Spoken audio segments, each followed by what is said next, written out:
You are listening to the Critical Mass Radio Show, Orange County's business talk show, focused on exploring topics of interest to CEOs who are leading middle market companies. With your host, Richard Franzi. Hello and welcome to Orange County's longest running business talk show.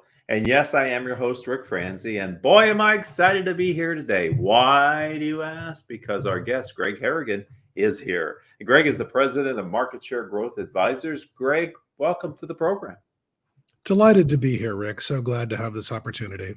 Yeah, I love talking to entrepreneurs here in Southern California, and especially when I get a founder on the show, we get to talk about that origin story. You know, what were you thinking about? But no, really, take us back in time and sort of lead up to the inspiration and then the motivation for you to start MarketShare Growth Advisors. What was I thinking? Yeah, so quick background, motivation, and then there is an inspiration in there. 25 years in corporate sales management, started out with Comcast in Orange County. I was head of sales at the Outdoor Channel for 10 years and then ended up being the chief revenue officer for a company in Atlanta. It's about a $100 million company. Those last two companies, I participated in selling those companies. And the last company where I was chief revenue officer, about a $100 million company, it was PE owned. And so it was definitely, I came in and it was fix it and turn it around and dispose of it. So I had a nice corporate career. We sold that company in Atlanta. The deal closed in June of 2019. I was working real hard for those private equity guys, and I made just a tiny little bit of money on the transaction. I decided to take the rest of 2019 off. I said, you know what? I deserve a break. I've been working really hard. Right. And so my plan, and you know how to make God laugh is tell him your plan, right? So I took off the rest of 19. I said, oh, I'll enjoy the holidays. And then in January of 2020, I'll start my job search and I'll go get another head of sales job. There you go. Which, you know, as timing was just awesome, right? So, you know, February 2020, all hell's breaking loose and that plan kind of falls apart. And in a way it was a blessing because, you know, it forced me to spend a little more time thinking about my life than I had really honestly intended to. And, you know, as part of that process, I sort of reflected on where I'd been over the last 25 years. And, you know, it was a nice climb up the corporate ladder, but I paid the price in terms of time and travel. I was often on an airplane 40 weeks a year. And had a lot of responsibility and, you know, sort of P&L pressure. And I had this imaginary conversation with myself where I was talking to that guru at the top of the mountain. You know, those cartoons where the guy climbs a mountain and there's always a guru on top. Yes. So I said, okay, I've climbed this corporate mountain. I made it to chief. I made it to the sea level. And I get to the top of the mountain, my imaginary guru, and I ask him, what was this all about? What does this all mean? And the guru says back to me, well, I don't know. You climb the mountain, right? And it was just sort of, and I guess I kind of, and that's a funny way of just saying, I sort of had this epiphany that I just didn't want to be captive to my autobiography anymore. I didn't feel like I have to just go get another corporate job. And so that was the motivation. Was I realized I'd come to the end of my run in corporate. And my inspiration was my father. My father was an executive at Fluor for 30 years, which used to be in Irvine, which is how I ended up in California because my dad was a California guy. And he worked at Fluor for 30 years. And when his time came to the end there, he started a whole second business and he founded a successful financial advisor firm that he worked at until he was 80 and then he sold it. So I had sort of this example in my life of my father going through a corporate career and then pivoting to entrepreneurship. And so I just decided I would take the plunge. I came across Sales Xceleration, which I'm a licensee of, and that's an organization that helps later career guys like me pivot. But it was really a pivot. I mean, I kind of stepped off into the dark to a certain extent, but I'm glad I did. Yeah, I loved your story, frankly, partly because you told it well, and partly because I could resonate with it, having had a 20-some year corporate career. At some point in that world, after you've achieved what you perceived you have always wanted to, you have to ask yourself, what's next? And It's different though, building a successful entrepreneurial firm than climbing the corporate ladder, isn't it, Greg? It was a huge learning experience. It has been a huge learning experience. I think it's been humbling. Yes. I thought, well, I'm this big corporate sales executive. How hard can it be providing, consulting services to small and medium-sized businesses in the sales category? And, I mean, I didn't entirely think that, but I thought I could do it. And, it's a different world. It's a different set of customers. You realize pretty quickly how much you have to learn. You have to get really comfortable with being uncomfortable. Yes. When I started, let's be honest, in my corporate career, I had things done for me.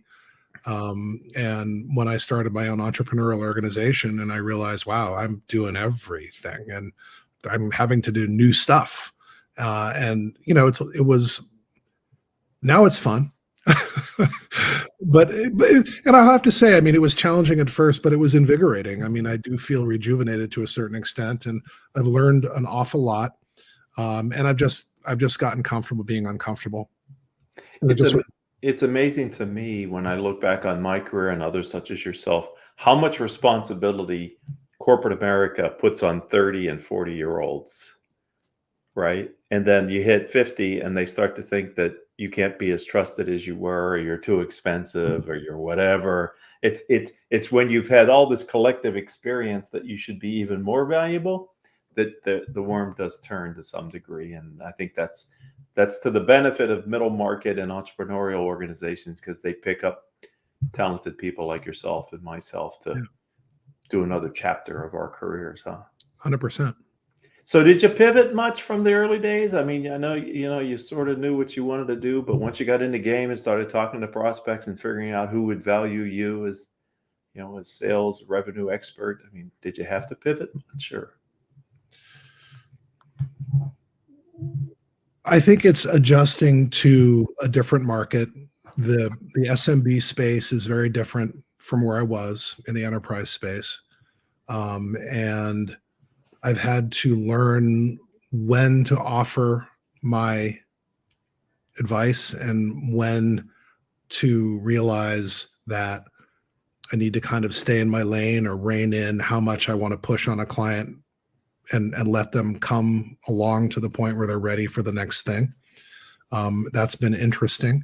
It's been an exercise in diplomacy and what can be done to some extent. For myself, being a driver, it's just also accepting less than perfect and just making progress with people and realizing that's okay. So many in the audience may know of the organization Sales Xceleration. It's a good brand. It's a recognized name. And I love the tools that they provide to you as a consultant and an advisor.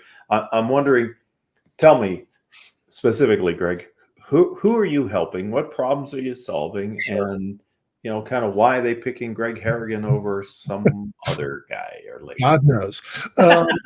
Okay. No, who am I serving? So it's SMB space. Probably 2 to 50 million in revenue is probably a good place for me. Startups are maybe just not quite ready to hire a fractional sales leader. Right.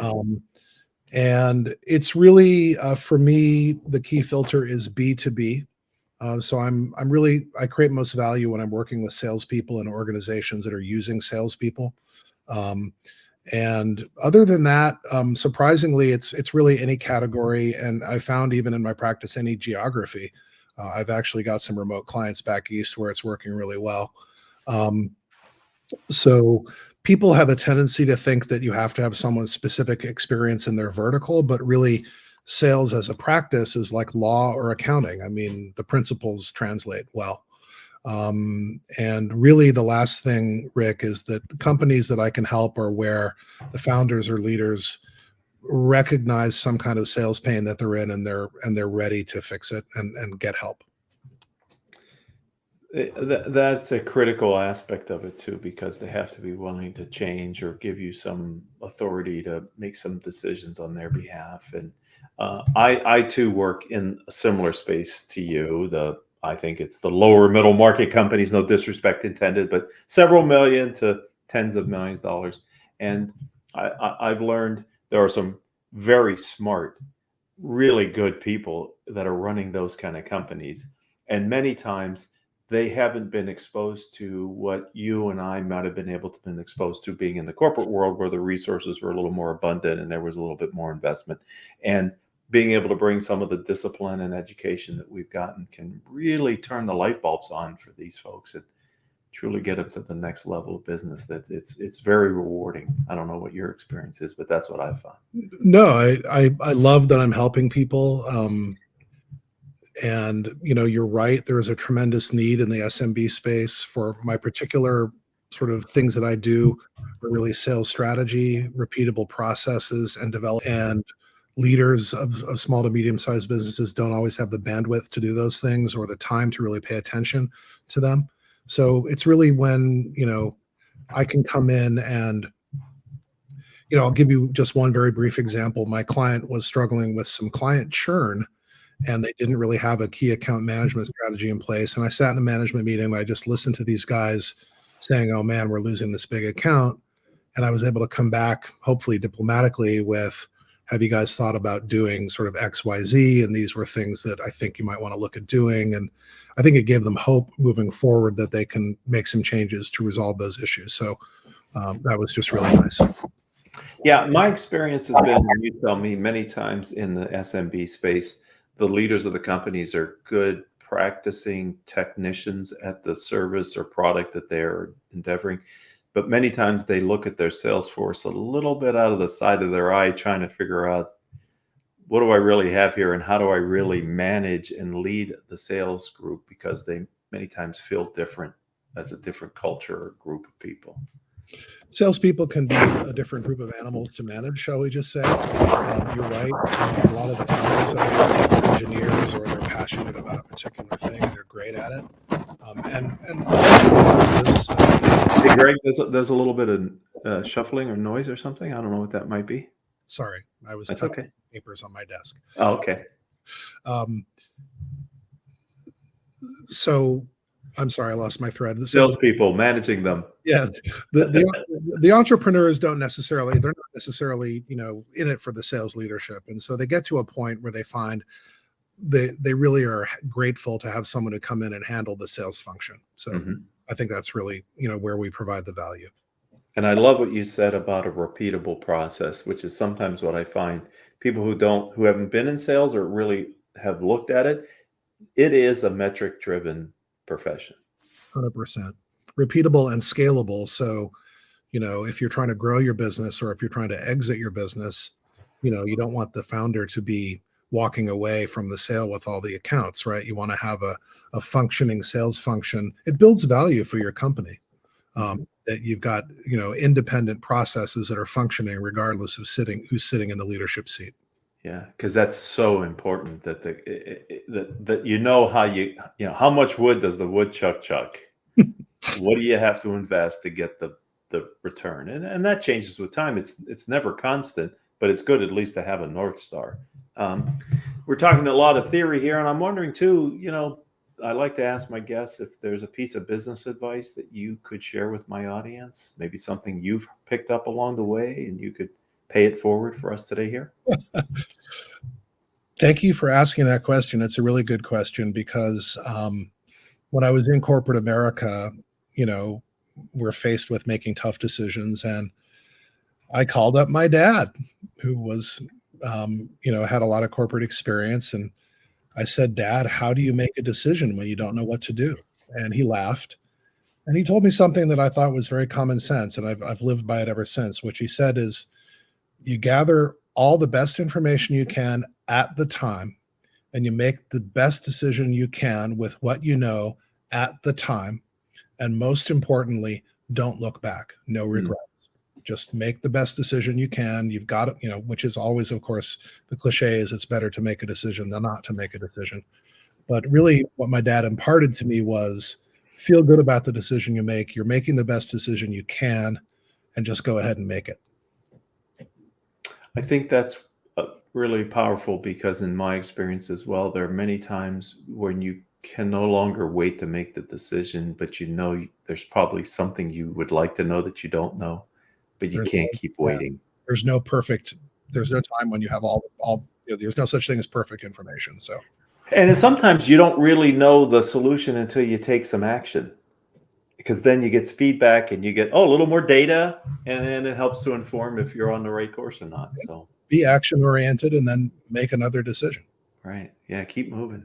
Love it. Thank you, Dad. All right. So I love to ask my guests about artificial intelligence, and basically, Greg, in your line of work, what are you seeing the impact of AI? How do you think you might be able to leverage it if you aren't already, or maybe you are? Let's just tell me your view on artificial intelligence from your perspective. Yeah, I mean, I'm certainly no expert. I have made a point of staying on top of developing tools, particularly in my area of practice. I'm overwhelmed with the number of tools that are out there in development. It reminds me a lot of the internet in about 1999, when there were a lot of players. Right. Another thing I'm going to say about how it reminds me of 1999 is I think we're perhaps in a tad of a hype cycle around AI. Uh-huh. Just a little. It's large language learning that these machines are being trained to give the right answers over time through feedback. It's not magic. But I don't want to sound like a naysayer, because it provides tremendous tools to get you to results quicker. In my particular industry, I see it as working in content development and what I would call the blank sheet of paper problem. I'm a much better editor than I am a writer, and getting something down on paper, and then I can edit it, I can work with it, I can improve it. So using ChatGTP to just get presentations started, to get materials developed, it's a leap forward kind of tool. And I think that if you're in my type of role, that's the way to look at it. Another tool that's out there is called Gong AI. I don't know if you've come across this. No.